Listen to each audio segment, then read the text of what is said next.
Hello बच्चों, मैं आपका टकलू सर आपका स्वागत करता हूं बेटा यूपीएससी वाला मैथ भैया के चैनल में। बेटा आज हम पढ़ने वाले हैं क्लास 6 महाराष्ट्र बोर्ड का new syllabus line and angle part 3। चलिए एक्सरसाइज 2.2 करते हैं। Find the given letter of English alphabet given below whose the line form a right angle. अभी इसमें कुछ अल्फाबेट आपको देके रखा है, आपको इतना बताना है कि इसमें से जो अल्फाबेट दिया है वो राइट एंगल कौन सा अल्फाबेट बनाता है। देखो राइट एंगल के लिए हमने क्या पढ़ा था कि अगर एल शेप बनता है, एल शेप का कोई लाइन होगा तो वो क्या बना के देगा आपको, राइट एंगल बना के देगा कि नहीं देगा, देगा सर। तो इसमें एल शेप का कौन सा लेटर है आप ये चेक करो। सर ए है क्या, नहीं सर ए तो नहीं है। क्यों ए नहीं है, क्योंकि यहाँ पे एल शेप नहीं दिख रहा है। सर ई है क्या, हाँ सर लग तो रहा है ऐसा कुछ, हाँ सर ये क्या है एल शेप का है। तो राइट एंगल कौन सा बना के देगा इसमें, राइट एंगल कौन सा अल्फाबेट होगा, वो होगा बेटा ई।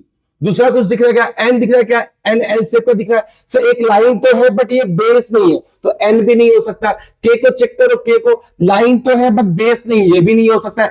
एल चेक करो, ऐसा एल तो इधर ही है तो एल भी बोलेंगे। एच चेक करो, एच ऐसा कुछ दिख रहा है क्या बेटा, ऐसा कुछ दिख रहा है क्या, हाँ सर ये दिख रहा है। यानी अल्फाबेट एच भी क्या बना के देगा आपको, राइट एंगल बना के देगा। तो एंगल अल्फाबेट एच हो गया। क्वेश्चन नंबर 2 क्या बोलता है आपके पास, right the type of each angle based on the measure of the angle given below. आपको इसका टाइप लिखना बेटा। तो सबसे पहला कौन सा एंगल है, 40 डिग्री। तो 40 डिग्री कौन से टाइप का एंगल होता है बेटा, ये होता है एक्यूट एंगल। हमने कल पढ़ा था ना, ये क्या होता है बेटा, एक्यूट एंगल। सेकंड क्या है आपके पास, सेकंड है 0 डिग्री। तो 0 डिग्री तो क्या बताएगा आपको, जीरो एंगल ही बताएगा। तो ये क्या हो गया आपके पास बेटा, जीरो एंगल। पेपर में भी आपको ऐसे ही लिखना है। और यहाँ पे थर्ड क्या आपके पास, 90 डिग्री एंगल। तो 90 डिग्री एंगल को क्या बोलते हैं, अभी पढ़ा sir right angle. Right angle किसको बोलते हैं, राइट एंगल किसको बोलते हैं बेटा, जिसका एक एंगल कितना होगा, 90 होगा। ठीक है, तो यहाँ पे राइट 90 डिग्री क्या हो जाएगा आपके पास, राइट एंगल हो जाएगा। क्या हो जाएगा बेटा बोलो, राइट एंगल हो जाएगा। अब उसके आगे देखो 155 डिग्री। तो 155 डिग्री कितना हो जाएगा, 155 डिग्री कितना हो जाएगा बेटा, 155 डिग्री किससे बड़ा है, 90 डिग्री से बड़ा है और 180 से छोटा है। तो इसको हम लोग क्या बोलेंगे, ऑब्ट्यूज एंगल, ऑब्ट्यूज एंगल। ठीक है सर, 180 डिग्री कौन सा एंगल है बेटा, 180 डिग्री को कौन सा एंगल बोलोगे आप, ये कितना है, देखो स्ट्रेट एंगल है ना आपके पास, स्ट्रेट एंगल कितने डिग्री का होता है, 180 डिग्री का होता है। तो आप इसको क्या बोल दोगे, स्ट्रेट एंगल, स्ट्रेट एंगल। अब 245 देखो किससे बड़ा है, 180 से। किससे छोटा है बेटा, किससे, इधर ही लिख देता हूं, किससे छोटा, ये वाला, ये है आपका कंप्लीट एंगल से छोटा। तो 245 को क्या लिखोगे, रिफ्लेक्स एंगल, रिफ्लेक्स एंगल। तो चाहिए तो आप इसका स्क्रीनशॉट ले लो। हम आगे क्वेश्चन नंबर 4 करते हैं। क्वेश्चन नंबर 4 दिया है, answer the following question, how many right angle are include in a straight angle.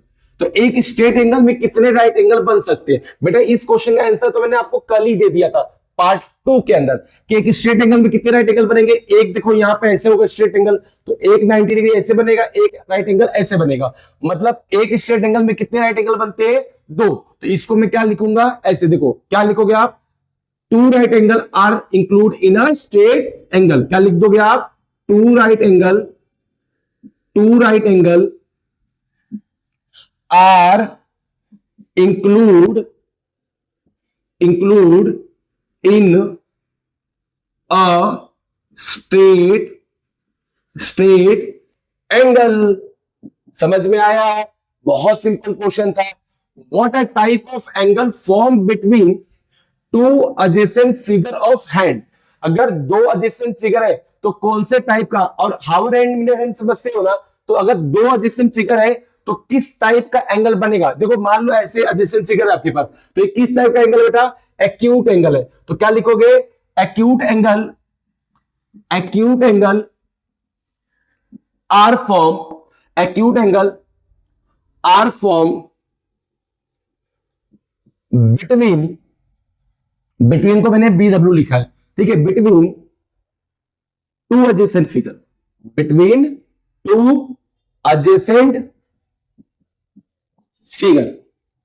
Last question इसका देखो बेटा, what kind of angle is form between the hour hand and minute hand of a clock when it are at 12 o'clock। मतलब क्या एंगल बनेगा जब hour hand और minute hand दोनों कहां पे हो जाएंगे, आपके पास 12 पे हो जाएंगे। मतलब क्या 12 o'clock पे हो जाएंगे। 12 o'clock ये होता है 12 पे क्या है आपके पास, हावर हैंड भी है और मिनट हैंड भी है। मतलब जो घंटे वाली सुई है वो कहां पे है, आपके 12 के पास है सर। हाँ सर बिल्कुल सही आपने बोला, 12 पे है। और जो मिनट हैंड वाली सुई है वो भी कहां पे है, 12 पे है। तो दोनों सुइयां क्या कर रही है, ओवरलैप कर रही है।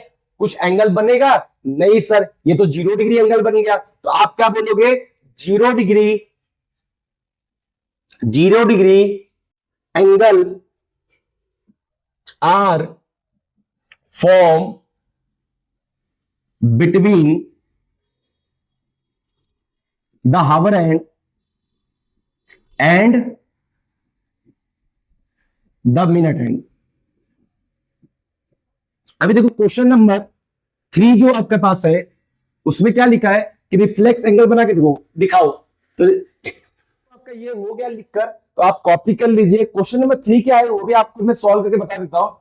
आपको क्वेश्चन नंबर 3 में क्या दिया है कि रिफ्लेक्स एंगल आपको मल्टीपल बना के दिखाने, अलग अलग रिफ्लेक्स एंगल कैसे बनाओगे। देखो आपको 180 से ज्यादा लेना है, प्रोटेक्टर यूज करो। आप क्या करो, 180 से ज्यादा एंगल बनाओ, तो यहां पर जैसे आपके पास एंगल बन जाएगा। तो आप ऐसे कुछ क्या कर सकते हो, आप अलग अलग रिफ्लेक्स एंगल बना सकते हो। 180 से आपके क्या होने चाहिए, ज्यादा बनने चाहिए। तो आप क्या करो, एक स्ट्रेट लाइन खींच दो। एक स्ट्रेट लाइन कितने डिग्री का होता है, 180 डिग्री होता है। उस स्ट्रेट लाइन पे उल्टा प्रोटेक्टर के आप बना दो, तो आपके पास क्या बन जाएगा, एक रिफ्लेक्स एंगल बन जाएगा। अगर आपका ये हो गया हो तो आप स्क्रीनशॉट ले लीजिए, हम लोग पार्ट 4 पे चलते हैं।